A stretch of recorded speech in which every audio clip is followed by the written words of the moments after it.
Good evening all of you are most welcome in nursing innovation and आज हम आपके लिए लेकर आए एक नया topic and topic is neural tube defect. So let's we start.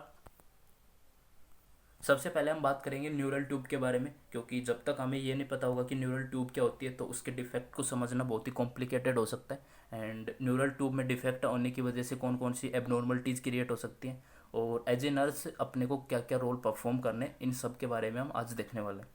तो सबसे पहले हम देख लेते हैं न्यूरल ट्यूब के बारे में। तो न्यूरल ट्यूब क्या होती है? ये एम्ब्रियोनिक प्रीकर्सर होता है सीएनएस का। जो बेबी होता है, एम्ब्रियो होता है, यानी कि भ्रूण होता है, जो 2 to 8 वीक का जो बेबी होता है उसे क्या बोलते हैं? एम्ब्रियो बोलते हैं। तो उसके सीएनएस का प्रीकर्सर होता है कौन? कौन? Neural tube. ओके। प्रीकर्सर का मतलब ये होता है कि जो सीएन किसी भी चीज़ से कोई चीज़ मिलकर बनी हुई है। लेट्स एन एग्जांपल कि जैसे कि एक चिड़िया होती है, उसका बच्चा होता है, वो किससे बनता है? अंडे से बनता है। पहले चिड़िया अंडा देती है एंड उसके बाद जब अंडा ग्रोथ करता है तो क्या होता है? उसके बेबी का फॉर्मेशन होता है। इसी तरीके से जो अपना सीएनएस होता है वो किससे मिलकर बना होता है? किससे बनता है? न्यूरल ट्यूब से बनते हैं। जो जब बेबी 2 to 1 वीक का होता है तब एक उसके अंदर एक ट्यूब का फॉर्मेशन होता है जिसे न्यूरल ट्यूब बोलते हैं। और वो ट्यूब आगे जाके धीरे धीरे डेवलप होकर किसका फॉर्मेशन कर लेती है? सीएनएस। जो अपना ब्रेन और स्पाइनल कोड होता है वो किससे बनता है? न्यूरल ट्यूब से बनता है। ओके, तो न्यूरल ट्यूब का मतलब समझ गए होंगे। वो क्या होता है? प्रीकर्सर होता है सीएनएस का। जब बेबी 2 to 8 वीक का होता है, यानी कि एम्ब्रियोनिक स्टेज में होता है, तब वहाँ पे एक ट्यूब का फॉर्मेशन होता है। वो ट्यूब धीरे धीरे आगे ग्रोथ करके सीएनएस का फॉर्मेशन कर लेगी, ब्रेन एंड स्पाइनल कोड। अब उसके अंदर कोई डिफेक्ट आ गया तो उसको क्या बोलते हैं? न्यूरल ट्यूब डिफेक्ट बोलते हैं। ओके, चलो अब नेक्स्ट पे बात करते हैं। And neural tube form brain and spinal cord in fetal life. तो अब न्यूरल ट्यूब क्या करती है? ब्रेन एंड स्पाइनल कोड का फॉर्मेशन करती है, क्योंकि सीएनएस का प्रिकर्सर है।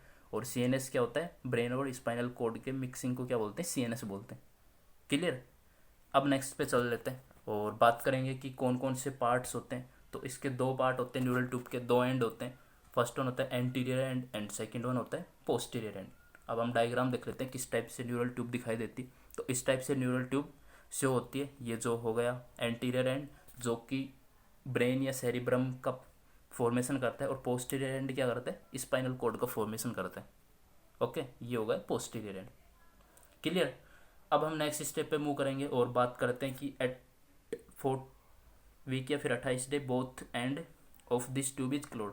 जब बेबी 4 वीक का होता है, ओके, तब क्या होता है? ये दोनों एंड क्या होते हैं? क्लोज हो जाते हैं। और उसके बाद ये ग्रोथ होती है इसकी न्यूरल ट्यूब की। जैसे कि एम्ब्रियोनिक स्टेज में पहुंचता है तब क्या होता है कि ये ट्यूब फॉर्मेशन हो जाती है और इसके दोनों जो एंड होते हैं वो क्लोज हो जाते हैं। ओपन होते हैं वैसे नॉर्मल कंडीशन में 4 वीक से पहले, उसके बाद ही क्या हो जाते हैं? क्लोज हो जाते हैं। अब किसी भी वजह से ये दोनों एंड क्लोज नहीं हो पाए तो कुछ एबनॉर्मलिटीज़ क्रिएट होती हैं। उसको क्या बोलेंगे? न्यूरल ट्यूब डिफेक्ट बोलते हैं। क्लियर? ओके, अब नेक्स्ट पे बात करते हैं और बात करेंगे हम if it not close call the NTD, neural tube defect. अब हम बात करने वाले हैं कोजेज की कि कौन कौन से फैक्टर्स हैं जो न्यूरल ट्यूब डिफेक्ट को लीड करते हैं। तो फर्स्ट वन कोज हो गया decrease zinc and folic acid. अब अगर किसी वजह से जो प्रेग्नेंट मदर है उसके अंदर फोलिक एसिड और जिंक की डेफिशिएंसी हो चुकी है तो वो क्या कर देगी? न्यूरल ट्यूब डिफेक्ट क्रिएट हो जाएगा उसके बेबी के अंदर। ओके, अब ये किस तरीके से करती है और किस तरीके से जिंक और फोलिक एसिड अपना फंक्शन परफॉर्म करते हैं न्यूरल ट्यूब के ग्रोथ और डेवलपमेंट में। तो ये क्या करते हैं? मैचुरेशन और formation and functioning of DNA. ये डीएनए का मैचुरेशन, फॉर्मेशन, फंक्शनिंग करवाते हैं। अब डीएनए से क्या होता है? अब डीएनए का जैसे ही डीएनए की वजह से ही क्या होगा? सेल की ग्रोथ होती है। सेल के अंदर क्या होंगे? डिवीजन होंगे और उसकी वजह एक से नई सेल बनेगी और सेल की ग्रोथ होती है। अब ये जिंक और फोलिक एसिड ही डेफिशिएंसी आ चुकी है या एबसेंट है, बिल्कुल इनका कमी आ चुकी है किसी प्रेग्नेंट जो लेडीज़ है, तो उसके बेबी के अंदर जो डीएनए का फॉर्मेशन नहीं हो पाएगा, मैचुरेशन नहीं हो पाएगा। इस कारण से जो न्यूरल ट्यूब है उसकी ग्रोथ नहीं हो पाएगी और कुछ एबनॉर्मलिटीज़ क्रिएट हो जाएंगी। नेक्स्ट बात कर लेते हैं प्रिवेंशन कैसे कर सकते हैं। अब किसी न्यूरल ट्यूब होने से बचा कैसे सकते हैं? तो हमें क्या करना है? जो प्रेग्नेंट वूमेन है उसको फोलिक एसिड देना है। जो कंसेप्शन, जैसे कि कंसेप्शन से 1 मंथ पहले, जैसे कि किसी कोई लेडीज डिसाइड करती है कि वो प्रेगनेंसी अचीव करना चाहती है तो उससे 1 महीने पहले उसको फोलिक एसिड के 400 माइक्रोग्राम पर डे देते हैं 1 महीने तक। उसके बाद उसको क्या, उस वो अपना जो प्रेगनेंसी है अचीव कर सकती है। क्लियर, ताकि जब प्रेग्नेंट हो जाए तो उसके अंदर जिंक और फोलिक एसिड की डेफिशिएंसी नहीं आए, और डेफिशिएंसी आ जाएगी तो क्या लीड करेगी, बेबी के अंदर न्यूरल ट्यूब डिफेक्ट लीड कर देगा। ओके, तो ये प्रिवेंशन हो गए। नेक्स्ट बात करेंगे नेक्स्ट कॉजेज की, क्रोमोसोमल एबनॉर्मलिटी। कुछ क्रोमोसोम एबनॉर्मलिटीज भी न्यूरल ट्यूब को डिफेक्ट क्रिएट कर सकती हैं। एंड थर्ड वन कोज की बात करें, टेराटोजेनिक ड्रग। कुछ ड्रग्स होती हैं जो कि प्लेसेंटल बैरियर को क्रॉस करके बेबी के अंदर या जो फीटस के अंदर ट्रांसफ़र हो जाती हैं, और जो उसकी ग्रोथ और डेवलपमेंट को अफेक्ट करेंगे, और इसी वजह से क्या होगा, न्यूरल ट्यूब के अंदर भी डिफेक्ट क्रिएट हो सकता है। नेक्स्ट एटियोलॉजी की बात कर लेते हैं। एंड जैसे कि मेडिसिन क्या गई, वेलपोरिक एसिड और कार्बेमेजापिन। तो अब टेराटोजेनिक ड्रग कौन कौन सी होती हैं, वेलपोरिक एसिड या कार्बोमेजापाइन मेन ड्रग्स होती है जो टेराटोजेनिक इफेक्ट क्रिएट करती हैं और एंटीडी को लीड कर सकती हैं। ओके, नेक्स्ट एटियोलॉजी की बात करेंगे, टॉर्च सिंड्रोम। तो ये सिंड्रोम का मतलब होता है कि कलेक्शन ऑफ या फिर ग्रुप ऑफ सिम्टम्स। तो टॉर्च सिंड्रोम के अंदर कौन कौन से इन्फेक्शन को इंक्लूड किया गया, toxoplasmosis, syphilis, rubella, cytomegalovirus infection and herpes simplex virus infection. अगर ये किसी प्रेग्नेंट लेडीज को टॉर्च इन्फेक्शन हो चुका है, टॉर्च सिंड्रोम हो चुका है, ये भी क्या लीड कर सकता है, बेबी के अंदर न्यूरल ट्यूब डिफेक्ट को लीड कर सकता है। ओके, नेक्स्ट हम बात करेंगे क्लासिफिकेशन की, कि एक्चुअली में कितने टाइप के होते हैं, कौन कौन से टाइप के डिफेक्ट देखने को मिल सकते हैं, और कौन कौन सी एबनॉर्मलिटीज़ क्रिएट हो सकती है न्यूरल ट्यूब में डिफेक्ट होने की वजह से। तो मेनली रूप से 2 टाइप्स के होते हैं। अगर एंटीरियर एंड क्लोज नहीं हुआ तो अलग रहे, जो क्या होता है कि डिफॉर्मिटी क्रिएट होगी, और पोस्टीरियर एंड अगर क्लोज नहीं हुआ तो अलग टाइप की डिफॉर्मिटी अपने को देखने को मिलती है। अब हम बात कर लेते हैं, अगर एंटीरियर एंड जो न्यूरल ट्यूब का एंटीरियर एंड वो क्लोज नहीं होता है एट 4 वीक पे, तो क्या कौन सी एबनॉर्मलिटी क्रिएट होगी, तो एनेनसिफेली नाम की एबनॉर्मलिटी अपने को देखने को मिलती है।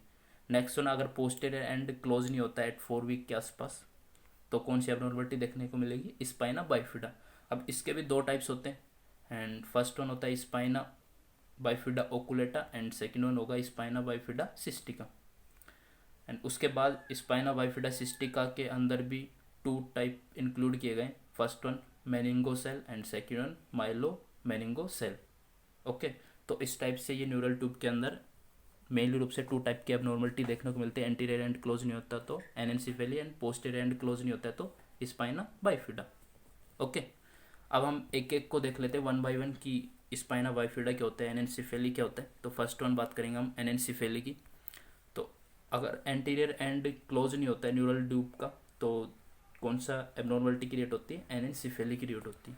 ओके, एंड नेक्स्ट बात कर लेते हैं, volt is not form in disorder. इस डिसऑर्डर में अगर किसी को एनेनसिफेली हो गया, यानी कि एंटीरियर एंड न्यूरल ट्यूब का क्लोज नहीं हुआ है, तो इसके अंदर वोल्ट का फॉर्मेशन नहीं होगा।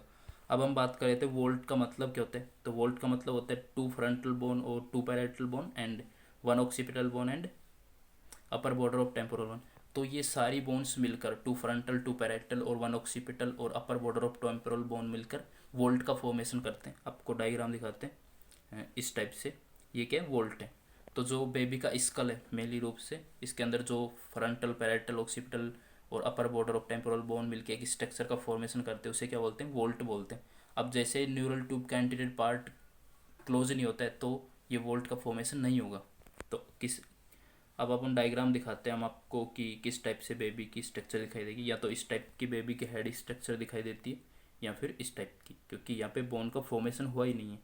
तो इस टाइप का अपने को साइन सिम्टम देखने को मिल सकते हैं, या फिजिकल एबनॉर्मलिटी देखने को मिल सकती है। ओके, यानी कि वोल्ट का फॉर्मेशन नहीं हो पाएगा, क्योंकि एंटीरियर एंड है वो क्लोज नहीं हो पाएगा, और एंटीरियर एंड अपर पार्ट जो ब्रेन का या फिर जो स्कल का अपर पार्ट होता है वहाँ पे फॉर्मेशन करता है।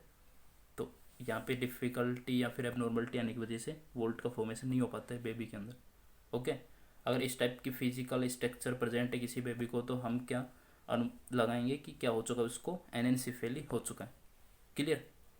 नेक्स्ट पे मूव करते हैं और बात करेंगे अपन सेकंड टाइप की, स्पाइना बाइफिडा। अब स्पाइना बाइफिडा क्या होता है, तो सबसे पहले बात करेंगे इसके भी अंदर 2 टाइप्स होते हैं। एंड फर्स्ट टाइप होता है स्पाइना बाइफिडा ओकुलेटा। अब स्पाइना बाइफिडा ओकुलेटा क्या होता है, opening present and posterior vertebral arch. Posterior जो वर्टिब्रल आर्च होती है, जो वर्टिब्रा होती हैं, वो उनके पीछे की साइड में क्या होता है, ओपनिंग प्रेजेंट होती है, आपस में फ्यूज नहीं हो पाती हैं। उसके कारण जो डिसऑर्डर क्रिएट होता है, क्योंकि पोस्टीरियर जो एंड है एंटी जो न्यूरल ट्यूब का वो क्लोज नहीं हो पाया, उसकी वजह से क्या होगा, पोस्टीरियर जो वर्टिब्रल आर्च है वो आपस में फ्यूज नहीं हो पाएंगी और एक डिसऑर्डर क्रिएट होता है, उसे क्या बोलेंगे, स्पाइना बाइफिडा ओकुलेटा बोलते हैं। ओके, नेक्स्ट देख लेते हैं कि इसके अंदर और क्या इंक्लूड किया गया है। Spinal cord and meninges is not involve, so no effect on CNS. इसमें क्या होता है, स्पाइनल कोड और मेनिंजेस जो लेयर होती है, ब्रेन की कवरिंग लेयर, जो सीएनएस की कवरिंग लेयर होती है, उसके अंदर उसका इन्वॉल्वमेंट नहीं होता है, उसके अंदर कोई डिफेक्ट देखने को नहीं मिलेगा। सिर्फ वर्टिब्रल आर्च है वो फ्यूज नहीं हो पाएंगी, ओपनिंग प्रेजेंट होगी। बाकी स्पाइनल कोड और मेनिंजेस नॉट अफेक्टेड रहती स्पाइना बाइफिडा ओकुलेटा में, इसलिए सीएनएस के अंदर कोई इफेक्ट देखने को नहीं मिलेगा। सीएनएस से रिलेटेड कोई भी साइन सिम्टम देखने को नहीं मिलते। मोस्टली ये कहाँ पे प्रेजेंट होता है, मोस्टली जो लंबार रीजन है वहाँ पे वर्टिब्रल आर्च के अंदर ओपनिंग प्रेजेंट देखने को मिलती है। अब देख लेते हैं skin is intact in disorder. इसमें क्या होता है, स्किन इंटेक्ट रहती है, यानी कि स्किन ब्रेक डाउन नहीं होती। ओके, क्योंकि यहाँ पे प्रोट्रूजन नहीं होता स्पाइनल और मेनिंजेस का, तो without protrusion skin break down chances बहुत कम होते हैं, इसलिए स्किन यहाँ पे इंटेक्ट ही रहती है। और स्किन के ऊपर मेनली रूप से कौन सा साइन देखने को मिलता है स्पाइना बाइफिडा ओकुलेटा के अंदर, हेयर टफ्ट यानी कि बालों का गुच्छा दिखाई देगा। जहाँ पे भी स्पाइना बाइफिडा ओकुलेटा हुआ है, जहाँ पे वर्टिब्रल आर्च ओपनिंग है, वहाँ पे क्या होगा, उस एरिया पे बालों का गुच्छा प्रेजेंट होगा। वहाँ पे क्या हो गया, हेयर क्या हो जाते हैं, बाल उगने लगते हैं और गुच्छे के लाइक में दिखने लगते हैं। आपको डायग्राम दिखाएंगे। सबसे पहले तो इस टाइप से वर्टिब्रल आर्च से पोस्टीरियर साइड में वो फ्यूज नहीं हुआ है, जैसा आप देख पा रहे डायग्राम के अंदर यहाँ पे गैप प्रेजेंट है। अब गैप प्रेजेंट होगा तो उसके बाद क्या देखने को मिलेगा, यहाँ पे हेयर लाइक स्ट्रक्चर देखने को मिलेगी, यानी कि यहाँ पे बालों का गुच्छा प्रेजेंट होगा। ओके, और इस कंडीशन ऐसा अगर किसी बेबी के अंदर है तो हम क्या अनुमान लगाएंगे, उसको क्या हो चुका है, स्पाइना बाइफिडा ओकुलेटा हो चुका है, यानी कि जो पोस्टीरियर वर्टिब्रल आर्च है वो फ्यूज नहीं हो पाए, ओपनिंग प्रेजेंट है। क्लियर। अब हम नेक्स्ट टाइप की बात करेंगे, तो स्पाइना बाइफिडा सिस्टिका। तो ये क्या होता है, इसके अंदर भी इसके भी टू टाइप्स को में डिवाइड किया गया है। और फर्स्ट टाइप की बात करते हैं, मेनिंगो सेल। तो मेनिंगो सेल का मतलब क्या होता है, protrusion of meninges like cyst with CSF, यानी कि इसमें क्या होगा, प्रोट्रूजन होता है जो मेनिंजेस होती है, जो सीएनएस की कवरिंग लेयर होती है ब्रेन और स्पाइनल कोड की, वो क्या प्रोट्रूज हो जाएगी, यानी कि बाहर की ओर उभर जाएगी। और किसके साथ, सीएसएफ के साथ। सीएसएफ अंदर से प्रेशर क्रिएट होगा और मेनिंजेस क्या होगी, ऊपर की ओर प्रोट्रूज हो जाती है। इस डिसऑर्डर को क्या बोलेंगे, मेनिंगो सेल बोलते हैं। आपको डायग्राम दिखाते हैं इस टाइप से। जैसा कि आप देख पा रहे हैं बीच में तो स्पाइनल कोड है जो येलोइश कलर की दिख पा रही है, और आउटर जो दोनों साइड में येलोइश कलर की एक और लेयर है, इसको क्या बोलते हैं, मेनिंजेस है। ये क्या होगी, प्रोड्यूस हो चुकी है सीएसएफ के साथ। जो ब्लू कलर का जो फ्लूइड है ये क्या है, सीएसएफ। ये फ्लूइड इसके साथ में प्रोड्यूस बाहर की साइड में उभर चुकी है, और सीएसएफ भी क्या इसके साथ में प्रेशर के साथ में बाहर की ओर इसकी साइड में चला जाता है, और इस टाइप से एक सिस्ट लाइक स्ट्रक्चर का फॉर्मेशन करते हैं। इस कंडीशन को क्या बोलते हैं, मेनिंगो सेल बोलते हैं। ओनली मेनिंजेस जो लेयर है उसका प्रोट्रूजन हो रहा है, स्पाइनल कोड का नहीं हो रहा है। Okay, no neurological defect present, क्योंकि न्यूरोलॉजिकल डिफेक्ट क्यों प्रेजेंट नहीं होगी, क्योंकि यहाँ पे स्पाइनल कोड का इन्वॉल्वमेंट नहीं हुआ है, because spinal cord not involve, क्योंकि इसमें स्पाइनल कोड इंटैक्ट रहती है, कोई इन्वॉल्वमेंट नहीं होता है, सिर्फ मेनिंजेस के अंदर प्रोट्रूजन होता है। और जो भी न्यूरल एक्टिविटी को मैनेज कौन करता है, स्पाइनल कोड। ओके, इसलिए कोई न्यूरल डिफेक्ट देखने को नहीं मिलेंगे, सॉरी न्यूरोलॉजिकल डिफेक्ट देखने को नहीं मिलते। अब हम नेक्स्ट स्टेप पे मूव करेंगे और बात करेंगे सेकंड टाइप की, माइलो मेनिंगो सेल। तो मेनिंगो सेल का मतलब होता है सिर्फ मेनिंजेस लेयर क्या हो रही है, इन्वॉल्व हो रही है, मेनिंजेस लेयर का प्रोट्रूजन हो रहा है। इसके अंदर क्या होगा, स्पाइनल कोड और मेनिंजेस दोनों का प्रोट्रूजन हो जाता है, तो इस कंडीशन को क्या बोलेंगे, माइलो मेनिंगो सेल बोलते हैं। इस टाइप से आप देख पा रहे हैं जो स्पाइनल नर्व है वो भी प्रोट्रूज हो चुकी हैं, और जो मेनिंजेस लेयर वो भी बाहर की ओर प्रोट्रूज हो चुकी है। ओके, क्योंकि पोस्टीरियर एंड क्लोज नहीं हो पाया, इस वजह से वहाँ पे प्रेशर क्रिएट होता है, और ये spinal cord and meninges layer है वो क्या होगी, प्रोट्रूज हो जाती है बाहर की ओर। और किसको इंडिकेट करेंगे, माइलो मेनिंगो सेल को। नेक्स्ट बात करेंगे, न्यूरोलॉजिकल डिफेक्ट प्रेजेंट होगी, क्योंकि स्पाइनल कोड इन्वॉल्वमेंट है। अगर स्पाइनल कोड में एबनॉर्मलिटी आती है, क्योंकि पूरी जो सीएनएस क्या होता है, ब्रेन और स्पाइनल कोड ही तो पूरी बॉडी की न्यूरोलॉजिकल एक्टिविटी को कंट्रोल करते हैं। अब स्पाइनल कोड के अंदर प्रॉब्लम आ चुकी है, तो पूरी न्यूरोलॉजिकल जो एक्टिविटी होंगी वो क्या होगी, गड़बड़ा जाएंगी, उनके अंदर डिफेक्ट देखने को मिलते हैं। नेक्स्ट वन बात करेंगे, neurological defect depend on involvement nerve. अब जो न्यूरोलॉजिकल डिफेक्ट है वो नर्व इन्वॉल्वमेंट पे डिपेंड करते हैं, कि कौन सी एरिया की नर्व इन्वॉल्वमेंट हुई, कौन से एरिया की जो स्पाइनल कोड है वो उसका प्रोट्रूजन हुआ, उस हिसाब से नर्व से रिलेटेड साइन सिम्टम अपने को देखने को मिलते हैं। क्लियर। नेक्स्ट बात करेंगे अपन साइन सिम्टम की कि स्पाइना बाइफिडा की वजह से कौन कौन से साइन सिम्टम अपने को देखने को मिल सकते हैं। तो फर्स्ट वन साइन होगा flaccid paralysis of lower extremity, यानी फ्लैसिड का मतलब होता है लोअर वीकनेस हो जाता है मसल्स का, जो लोअर एक्सट्रीमिटीज़ होती है वहाँ पे वीकनेस हो जाएंगे और मूवमेंट क्या हो जाएंगे, लॉस हो जाते हैं, अच्छी तरीके से मूवमेंट नहीं कर पाएगा। इस टाइप से बेबी चलने में क्या होगा, ऐसा ही होगा, मूवमेंट भी नहीं हो पाएंगे लेग्स के अंदर आसानी से नॉर्मल कंडीशन में भी। नेक्स्ट सिम्टम्स देखने को मिलता है ब्लैडर एंड बोवल डिसफंक्शन होगा, क्योंकि जो मेनली रूप से लोअर जो एरिया के अंदर स्पाइनल कोड डैमेज हो चुकी है, तो क्या कि वो ब्लैडर और जो बोवल इंटेस्टाइन की नर्व जो एक्टिविटी है वो डिस्टर्ब हो जाएंगी और उनको डिसफंक्शन देखने को मिल सकता है। नेक्स्ट सिम्टम देखने को मिलेगा हाइड्रोसिफेलस, क्योंकि अब प्रोट्रूजन हो चुका है और सीएसएफ का जो रेगुलेशन है या फिर जो सर्कुलेशन है वो अफेक्ट हो जाता है, इस कारण से फिर प्रेशर क्रिएट होने लगता है और वो प्रेशर कहाँ पे क्रिएट होगा, ब्रेन के अंदर क्रिएट होगा और हाइड्रोसिफिलस की कंडीशन देखने को मिल सकती है। इस टाइप से हाइड्रोसिफिलस भी देखने को मिल सकता है स्पाइना बाइफिडा की वजह से। ओके। नेक्स्ट सिम्टम की बात करेंगे जॉइंट डिफॉर्मिटी। अब जॉइंट डिफॉर्मिटी भी देखने को मिलती है, क्योंकि वहाँ पे नर्व सप्लाई नहीं हो पा रही है, मूवमेंट नहीं हो पा रहे हैं, इससे वहाँ पे मसल्स कॉन्ट्रैक्चर होने के ज़्यादा चांसेस हो जाए, या कि वहाँ की मसल्स और जॉइंट के आसपास की मसल्स क्या होती है, कॉन्ट्रैक्ट्स हो जाती हैं, यानी कि वहाँ पे सिकुड़ जाती हैं और वहाँ पे फंक्शन लॉस हो जाती है, मसल स्टोन लॉस हो जाएगी। Okay. Next symptom next step पे चलते हैं और अब देखेंगे डायग्नोसिस की एक्चुअली में किस टाइप से हम पता लगा सकते हैं कि बेबी को न्यूरल ट्यूब डिफेक्ट हो चुका है या फिर हो सकता है। एंटीनेटल पीरियड की बात करते हैं, जब बेबी मदर की जो यूट्रस में होता है, यानी कि जो प्रेगनेंसी के टाइम पे किसी बेबी को एंटीडी हो चुका है, उसका पता कैसे लगाएंगे, तो हम अल्फा फेटोप्रोटीन टेस्ट करते हैं मैटरनल सीरम के अंदर। तो अल्फा फेटोप्रोटीन क्या होता है, फीटस के लीवर और योक सैक के द्वारा फॉर्म किया जाता है, जो फीटस होता है मदर के यूट्रस में उसके द्वारा बनाया जाता है, वो उसके बाद कहाँ पे रिलीज हो जाता है, एमनियोटिक फ्लूइड में, और वहाँ से सीरम के अंदर जाके वहाँ से हम चेक कर सकते हैं कि कितना लेवल हो चुका है। नॉर्मल लेवल होता है, फीटल मैक्सिमम लेवल कितना हो सकता है, कौन से वीक पे हो जाता है, यानी कि सबसे ज़्यादा फिटोप्रोटीन कौन सी एज में फॉर्मेशन होती है, जब बेबी 13 to 18 वीक की एज पे होता है तब सबसे ज़्यादा फिटोप्रोटीन का फॉर्मेशन होता है। और मैक्सिमम लेवल कब होता है फीमेल के अंदर, 32 वीक ऑफ प्रेगनेंसी। बेबी के अंदर तो होगा 13 to 18 वीक ऑफ एज पे, और मदर के अंदर कब होगा 32 वीक ऑफ प्रेगनेंसी पे सबसे ज़्यादा फिटोप्रोटीन देखने को मिल सकता है। ओके। नेक्स्ट बात करेंगे हम नॉर्मल लेवल की कि अल्फा फिटोप्रोटीन का नॉर्मल लेवल कितना होता है, तभी पता लगा पाएंगे कि एक्चुअली में एबनॉर्मल लेवल हो भी चुका है। तो 2.5 MOM होता है, मल्टीपल ऑफ मीडियन, ये इसकी यूनिट है। 2.5 MOM अगर प्रेजेंट है तो वो किसको इंडिकेट करता है, नॉर्मल फिटोप्रोटीन लेवल है, कोई एबनॉर्मलिटी नहीं है। अगर फिटोप्रोटीन 15 to 80 वीक, अब चेक कब करेंगे उसकी बात कर लेते हैं। तो 15 to 18 वीक ऑफ प्रेगनेंसी, अब जैसे कि प्रेग्नेंट वूमेन है, वो उसने जब प्रेगनेंसी अचीव की उसके 15 से 18 वीक बाद हम क्या करते हैं, फिटोप्रोटीन चेक करते हैं। ओके।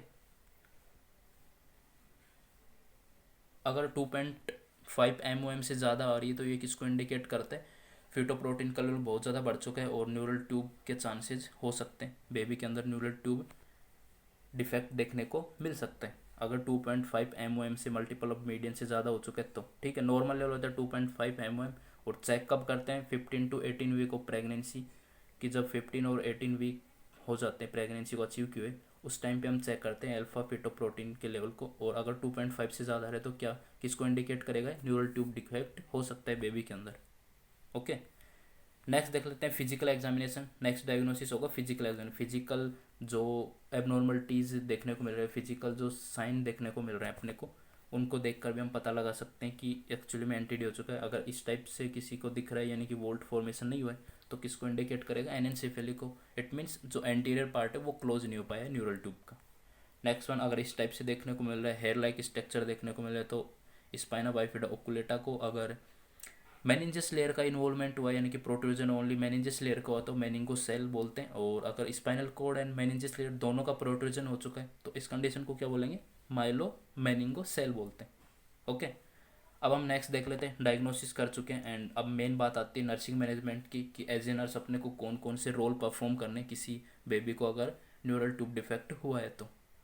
ओके, सबसे पहले हम बेबी को प्रोन या फिर साइड लाइन पोजिशन में प्लेस करते हैं। आफ्टर बर्थ उसको प्रोन या फिर साइड लाइन पोजिशन में प्लेस करते हैं, क्योंकि अगर उसको सुपाइन पोजिशन में प्लेस कर दिया तो जो सैक है, जो प्रोट्रूजन हुआ है, वहाँ से स्किन की इंटीग्रिटी होती है वो लॉस हो सकती है और सैक होता है वो ब्रेक डाउन हो सकता है। ओके, और कंडीशन और भी वर्ज हो सकती है, इन्फेक्शन बढ़ सकता है और बेबी की डेथ भी हो सकती है। तो इस टाइप से prone and side line position provide करते हैं। नेक्स्ट नर्सिंग इंटरवेंशन हम एंटीसेप्टिक टेक्निक यूज करेंगे जब उस सेक की केयर करेंगे जहाँ पे न्यूरल ट्यूब डिफेक्ट हुआ है, जहाँ पे भी प्रोट्रूजन हुआ है उस एरिया की अगर हम क्लीनिंग कर रहे हैं या फिर उसको की केयर कर रहे हैं तो एंटीसेप्टिक टेक्निक यूज लेंगे, हैंड वॉशिंग, ग्लव्स वगैरह सब सेफ्टी प्रिकॉशन लिखते हैं एंड रेगुलरली असेस करते हैं साइट को जहाँ पे भी प्रोट्रूजन हुआ है उस एरिया को इन्फेक्शन के लिए असेस करते हैं। वहाँ पे रेडनेस, ईचिंग वगैरह प्रेजेंट है तो किसको इंडिकेट करता है उस एरिया में इन्फेक्शन क्रिएट हो चुका है, और इन्फेक्शन अगर ज़्यादा हो गया तो वो मेनिंजेस लेयर तक भी पहुँच सकता है और पूरे ब्रेन के अंदर डैमेज कर सकता है और बेबी की डेथ भी हो सकती है। इसलिए मेन एक्शन परफॉर्म करने जब भी और वुंड या सेक जहाँ पे भी प्रोट्रूजन हुआ है उस एरिया को हम क्या करते हैं, स्टाइल मोन और नोड एडेंट जो गोज पीस होता है वहाँ से वहाँ उससे हम क्या कर देंगे, कवर कर देंगे, ताकि जो बाहर से डस्ट वगैरह वहाँ पे अटैच ना हो और इन्फेक्शन क्रिएट ना हो।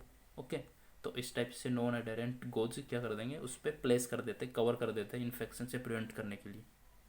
ओके, नेक्स्ट एक्शन क्या करना है, provide antibiotic to prevent from infection, और बेबी को एंटीबायोटिक्स देनी है ताकि इन्फेक्शन डेवलप ना हो उसके अंदर।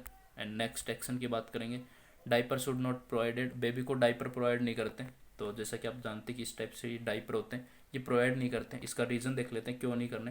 बिकॉज जो डाइपर होते हैं वो मॉइस्चर को इंक्रीज करते हैं। जैसे बेबी ने डाइपर के अंदर टॉयलेट कर दिया तो ये डाइपर क्या हो जाता है, वेट हो जाएगा, और ये अगर डाइपर कवर कर रहा है सेक को जहाँ से प्रोट्रूजन हो रहा है मेनिंजेस या फिर स्पाइनल कॉर्ड का, तो उस एरिया पे मॉइस्चराइजेशन को क्या कर देगा, इंक्रीज कर देता है। इससे क्या हो जाएंगे, इन्फेक्शन के चांस बढ़ जाते हैं। तो हमें स्किन इंटीग्रिटी और इन्फेक्शन से प्रिवेंट करने के लिए क्या करना है, डाइपर का यूज़ नहीं करना है। ओके, नेक्स्ट पेरेंट को टीच करना है, जो भी पेरेंट्स हैं बेबी के जिसको एनटीडी हुआ है, कि उसकी सेक की क्लीन करने, उसको सेक को आराम से वहाँ पे क्लीन करना है घर पे भी जब तक सर्जरी परफॉर्म नहीं हो जाती, अगर नॉर्मल सर्जरी के बाद भी, ताकि वहाँ पे इन्फेक्शन वगैरह ना हो, मॉइस्ट कॉटन से साफ करना है। ओके, नेक्स्ट इंटरवेंशन की बात कर लेते हैं, evaluate the orthopaedic bowel and bladder function, जो भी जॉइंट से रिलेटेड डिसफंक्शन है, बोवल और ब्लैडर से रिलेटेड डिसफंक्शन है, उनके लिए हमें इवालुएट करना है बेबी को कि कौन कौन से डिसफंक्शन क्रिएट हो रहे हैं और उनसे रिलेटेड अपने को नर्सिंग एक्शन परफॉर्म करने। नेक्स्ट सेक्शन की बात करें, फिजियोथेरेपी भी देते हैं बेबी के नॉर्मल जो एक्सट्रीमिटी मसल्स कर्वेचर ना हो, जो मसल्स के अंदर कॉन्टैक्ट ना हो, मसल्स क्या हो, स्पाज्म ना हो, इस वजह से वहाँ पे फिजियोथेरेपी प्रोवाइड करते हैं टाइम टू टाइम, जब तक कि पूरे अच्छी तरीके से बेबी ट्रीट नहीं हो जाता और उसके नर्व सिस्टम अच्छी तरीके से काम नहीं करने लगता है और मूवमेंट वगैरह वापस नॉर्मल कंडीशन में नहीं आ जाते, तब तक उसको फिजियोथेरेपी प्रोवाइड करनी। वरना क्या होगा, एक्सट्रीमिटीज़ की मसल्स क्या होंगे, वहाँ पे कर्वेचर हो जाएगा, मसल्स स्पाज्म हो जाता है और परमानेंट मूवमेंट लॉस हो जाएंगे अगर मसल्स कर्वेचर हो जाता है तो ये मेन एक्शन परफॉर्म करना है जिनर्स अपने को। नेक्स्ट एक्शन की बात करेंगे अपन, प्रेजेंट अगर ड्रिबलिंग हो रही है यानी कि कंटिन्यूस यूरिन पास आउट हो रहा है, इनकॉन्टिनेंस प्रेजेंट है, तो हम कंडोम कैथेटर अप्लाई कर सकते हैं, क्योंकि नॉर्मल कैथेटर अप्लाई नहीं कर सकते क्योंकि बेबी की यूरिथ्रा अभी अच्छी तरीके से डेवलप नहीं है, वहाँ पे इंजरी के चांसेस हो सकते हैं, इसलिए कॉन्डोम कैथेटर यूज लेते हैं। क्योंकि अगर बेबी लगातार पास हो रहा है यूरिन तो वो क्या कर सकता है, मॉइस्चर क्रिएट कर सकता है और मॉइस्चर की वजह से स्किन जहाँ पे भी न्यूरल ट्यूब डिफेक्ट हुआ है, जिस एरिया में प्रोट्रूजन हुआ है, वहाँ पे स्किन इंटीग्रिटी लॉस हो सकती है एंड इन्फेक्शन के चांसेस बढ़ सकते हैं, इसलिए वहाँ पे कॉन्डोम कैथेटर अप्लाई कर देते हैं बेबी पे। नेक्स्ट बात कर लेते हैं सर्जिकल मैनेजमेंट की, और सबसे साफ बात ये है कि जो एंटीडी हो चुका है उसका मेन और परफेक्ट ट्रीटमेंट है सर्जिकल मैनेजमेंट। सर्जिकल मैनेजमेंट से हम क्या करते हैं, जो भी प्रोट्रूजन हुआ है उसको नॉर्मल कंडीशन में प्लेस कर देंगे, मेनिंजिस या फिर जो स्पाइनल कॉर्ड का प्रोट्रूजन हो चुका है, एंड उसको वापस से रिपेयर कर देते हैं और परमानेंट क्या हो जाएगा, ठीक हो जाएगा एनटीडी। ओके, तो इसके अंदर अब मेन बात आती है सर्जरी कब परफॉर्म करते हैं। अगर CSF लीकेज हो रहा है आफ्टर बर्थ तो सर्जरी कब परफॉर्म करनी है, और CSF लीकेज नहीं हो रहा है आफ्टर बर्थ तो सर्जरी कब परफॉर्म। अब मान लो CSF लीकेज हो रहा है यानी कि वहाँ पे इंटीग्रिटी लॉस हो चुकी है, सेक रप्चर हो चुका है, तो सर्जरी कब परफॉर्म करनी है, तो विद इन द 12 आवर यानी कि 24 आवर के अंदर अंदर यानी 24 घंटे के अंदर अंदर क्या कर देनी, सर्जरी परफॉर्म कर देनी। अगर CSF लीकेज है यानी कि वहाँ पे सैक की इंटीग्रिटी लॉस हो चुकी है, CSF लीकेज हो रहा है कंटिन्यूस, तो सर्जरी 24 आवर के अंदर ही क्या कर देंगे, परफॉर्म करनी। अगर CSF लीकेज नहीं हो रहा था, हम 48 घंटे के अंदर सर्जरी परफॉर्म कर सकते हैं। ओके, अब मेन बात आती है सर्जरी परफॉर्म कर दी गई, उसके बाद एज ए नर्स अपने को क्या क्या एक्शन परफॉर्म करने, नर्सिंग अलर्ट की बात कर लेते हैं। Post operative, place the baby in prone position to avoid the pressure on the suture. जो भी हम कट करके वापस से प्लेस करते हैं नॉर्मल कंडीशन में, जो मेनिंजेस स्पाइनल कोड है, उसके बाद सूचरिंग करते हैं, तो उसको सूचर की जो इंटीग्रिटी है उनको मेंटेन करने के लिए और हीलिंग को इंक्रीज करने के लिए हमें प्रोन पोजीशन को प्लेस करना है, प्रोन पोजीशन में प्लेस करना है और सुपाइन पोजीशन प्रोवाइड नहीं करनी, प्रेशर अप्लाई नहीं होने देना जिस जहाँ पे सूचरिंग हुई है, वरना सूचर वो क्या हो सकते हैं, ब्रेक डाउन हो सकते हैं और वापस से कॉम्प्लिकेशन क्रिएट हो सकते हैं। नेक्स्ट अलर्ट की बात कर लेते हैं। Monitor the baby's vital sign every 30 minute, every 30 minute baby के वाइटल साइन मॉनिटर करते हैं ताकि कोई इन्फेक्शन वगैरह के चांसेस ना हो, चांसेस होते हैं इसलिए हमें वाइटल साइन मॉनिटर करने। कहीं टेम्परेचर तो इंक्रीज़ नहीं हो गया, हार्ट बीट या ब्लड प्रेशर इंक्रीज़ नहीं हो रहा है, जब तक कि कंडीशन स्टेबल नहीं हो जाती तब तक। नेक्स्ट सेक्शन की बात करें तो यूज़ एसेप्टिक टेक्निक, जब भी हम वहाँ पे जो सर्जिकल साइट है उसकी केयर कर रहे हैं तब एसेप्टिक टेक्निक यूज़ लेनी है, हैंड वॉशिंग करना है, ग्लव्स वगैरह पहनने। और नेक्स्ट हमें क्या करते हैं, एबनॉर्मल ड्रेनेज के लिए चेक करते हैं, जहाँ पे सर्जिकल साइट पे सूचरिंग वगैरह की है वहाँ से कोई एबनॉर्मल ड्रेनेज तो नहीं है रहा। अगर एबनॉर्मल पुरुलेंट ड्रेनेज हो रहे हैं तो किसको इंडिकेट करेंगे, वहाँ पे इन्फेक्शन क्रिएट हो चुका है। ओके, नेक्स्ट सेक्शन की बात करेंगे अब उन keep the surgical area dry and clean, जो भी सर्जिकल एरिया उसको ड्राई क्लीन रखते हैं। अगर वहाँ पे वेट हो गया, मॉइस्चर प्रेजेंट है तो क्या कर देगी, वो इन्फेक्शन क्रिएट कर देगी। Check the surgical site for infection, infection के लिए टाइम टू टाइम चेक करते हैं, अगर वहाँ पे स्वेलिंग रेडनेस वगैरह प्रेजेंट है तो किसको इंडिकेट करेगी, इन्फेक्शन हो चुका है। ओके, सो अपना टॉपिक यहीं पे कंप्लीट होता है। आई थिंक आपको समझ में आ चुका है न्यूरल ट्यूब के बारे में, न्यूरल ट्यूब क्या होती है, कौन से डिफेक्ट प्रेजेंट होगा कौन से पार्ट में, तो कौन सी एबनॉर्मलिटी क्रिएट होगी, और एज ए नर्स अपने को कौन कौन से फंक्शन परफॉर्म करने, और इसका जो परमानेंट ट्रीटमेंट होता है सर्जिकल ट्रीटमेंट होता है। ओके, चलो फिर, wish you very all the best and thanks for watching.